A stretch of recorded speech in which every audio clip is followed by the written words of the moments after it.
안녕하십니까. 박동순 TV의 박동순입니다.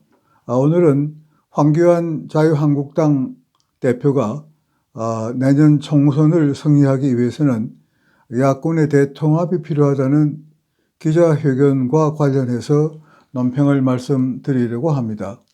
오늘 황교안 자유한국당 대표는 문재인 정권에 대항하여 내년 총선에 승리하기 위해서는 보수 대통합이 필요하다는 이유를 설명하는 기자회견을 가졌습니다. 황 대표는 모두 발언과 기자들의 질문에 대하여 야권 통합의 이유를 정확하게 설명했습니다. 그 요지는 대략 아래와 같습니다. 황 대표는 박 대통령 탄핵 과정에서 보수가 분열되고 정권을 내주었다고 했습니다. 그러나 그것은 틀린 말입니다. 보수가 분열되었다고 했는데 보수가 분열된 것이 아니고 자유한국당 의원들이 분열되어 탄핵이 국회를 통과한 것입니다. 황 대표는 또 독선적이고 무능한 좌파 정권을 막아내지 못한 책임에서 우리는 누구도 자유로울 수 없다고 말했는데 이것도 틀린 말입니다. 어찌하여 좌파 정권을 막지 못한 것이 우리 모두의 책임입니까? 대통령이 탄핵된 것은 자유한국당 소속 상당수 의원이 배반했기 때문입니다. 황 대표는 또한 자유우파 정치인들 모두는 정치적 실패에 대한 책임을 남에게 돌리는 게 아니라 스스로에게 묻는 성찰의 자세를 가다듬어야 한다고 하면서 이는 한국당 대표인 저의 책임입니다. 또한 한국당의 책임이며 자유우파 정치인의 책임이라고 말했는데 무엇을 말하려고 한 것인지 잘 이해할 수가 없는 말입니다. 정치적 실패는 누가 했으며 그 책임은 누가 져야 합니까? 황 대표는 모두 발언과 기자들의 질문을 통해 박근혜 대통령에 대한 탄핵에 대한 책임은 정치인 모두의 책임이며 그러나 지금은 문재인 정부를 더 이상 용납할 수 없으므로 내년 4월 총선에 우파가 이기기 위해서는 과거에는 다 묻어두고 야권이 통합하자고 주장했습니다. 그러나 앞서 말씀드린 바와 같이 박근혜 전 대통령이 탄핵된 것은 황 대표가 주장하는 것 같이 정치인 모두의 책임이 아니고 자유한국당의 책임입니다. 그래서 황 대표는 탄핵 인정을 주장하는 유승민 의원도 끌어안을 수 있다는 뜻을 내비치기도 했습니다. 황 대표는 내년 총선 일정을 감안할 때 통합 논의를 더 이상 늦출 수 없으며 그동안 물밑에서 하던 논의를 본격화하고 과정마다 국민의 뜻을 받들어 반영할 것이라고 말했습니다. 그러나 이것은 꿈같은 이야기입니다.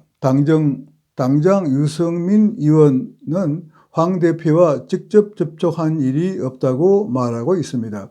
그리고 무엇보다도 탄핵은 과거의 일로 돌리고 앞으로 가자는 유 의원의 주장을 자유한국당의 모든 의원들이 동의할 수 있겠습니까? 또한 우리 공화당이 탄핵 문제를 뒤로 묻고 가는데 동의할 수 있겠습니까? 자유한국당은 영재 영입 문제와 내부 혁신 문제로 내홍을 겪고 있는 이때에 황 대표가 갑자기 야권 통합 논의를 들고 나온 배경이 무엇인지 이해할 수 없습니다.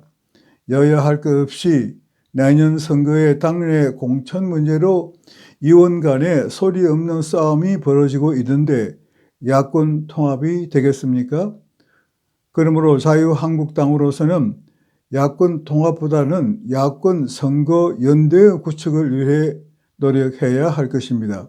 그리고 만일 연동형 비례대표제 선거제도가 11월 말이나 12월 초에 국회를 통과하면 야권 통합은 아무 소양이 없는 것입니다.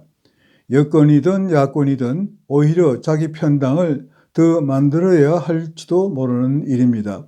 자유한국당은 야권 통합 시도를 접고 먼저 당 혁신을 단행하고 이름도 알지 못하는 인사를 영재 영입 영입이라는 이름으로 당원으로 받아들이는 구태의연한 방식을 지향하고 공개적으로 남녀노소 각계각층의 자유민주 정신이 투철한 사람을 대대적으로 당원으로 영입해야 할 것입니다. 그리고 당내 경선을 통해 공천자를 결정하여 선거 준비를 착실히 준비해야 할 것입니다.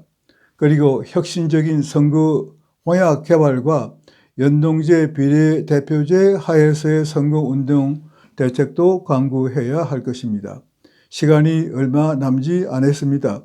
자유한국당이 가능성이 없는 야권 통합의 시간을 허비하고 당내 계획을 통한 총선 승리를 위해 노력하지 아니함으로써 자유우파의 내년 총선 승리가 불투명하게 보이는 경우에는 아마도 전광훈 목사를 주축으로 하는 문재인 하야 범국민운동본부가 주축이 되어 자유민주주의 수호 세력이 중심이 된 완전히 새로운 정당을 창당하는 문제도 신중히 고려되어야 할 것입니다.